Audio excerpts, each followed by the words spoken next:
Kevin McCarthy, good morning. Thank you for your time today. Good morning. Thanks for having me. What do you make of this jobs number? It's not a good number. You see no change. You see a still weak economy. You listened to the Fed yesterday, lowering the ability for where our unemployment is still going to be high, over 8% going into the end of the year. This is bad news because you don't see new job creation. And then the most important part you have coming, you have the tax increases looming towards the end of the year. We need to stop that based upon our numbers coming back and the lack of economy growth. It just seems as if we are stuck in the mud. And we're stuck in the mud 4.5 months away from an election.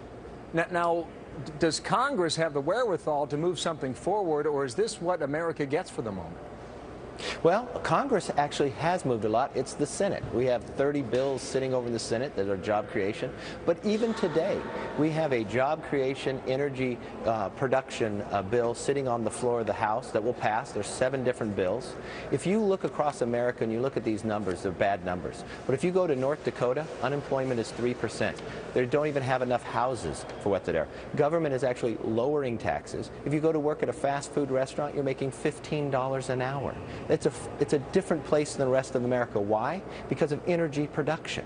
They created an energy policy in that state, and on their private lands, they have been able to increase production. They have surpassed California. They've even surpassed Alaska in their production. And this could happen the rest of across America, putting people back to work. What you suggest is that Congress is sitting on their hands. But you point a finger at the White House and you point a finger at Senate Democrats. And we've talked about this issue now for months. Nothing is moving. Why not? This is a great frustration. You look at the Senate and nothing moves there. They try to stall it. The president, even though we have a job creation bill on the floor today that's bipartisan vote, puts a veto threat on it when he says he's for all the above with job creation. That is a frustration. This is not working. This president said if he passed the stimulus, unemployment would never go above 8%. Well, 40 months later, it consecutively has been above 40%.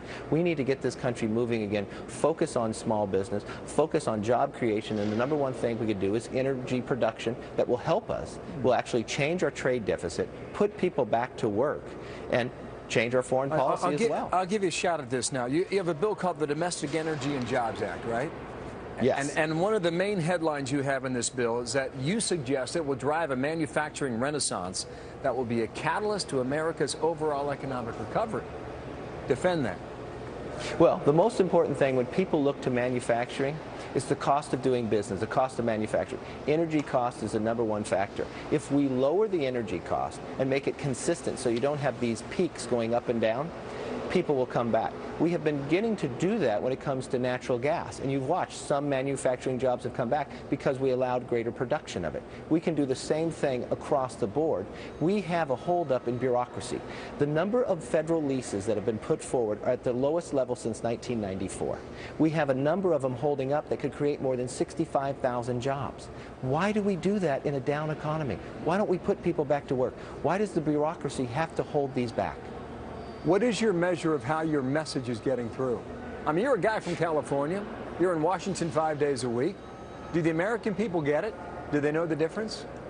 Well, I think the American people are very frustrated. They're frustrated with the lack of action of what they see in the stalemate. I will tell you, every place I go, when I talk about small business, they look at the bills that the House have passed and they're supportive. But they question why the Senate won't even bring them up. And that's the continue the thing that we fight. We will continue to pass legislation that creates jobs, frustrated with the Senate, but we're not going to give up. We believe in this country, we believe in America, and we believe it's worth fighting for. Yeah. You're saying they're making $15 an hour at McDonald's in North Dakota? I paid more than $250 a night to stay at a Best Western, and I was lucky to get the room. That's a good gig. 3% unemployment in North Dakota, too. Kevin McCarthy, thank you for your time today. We'll see if your bill goes anywhere. Live on the Hill. Thanks.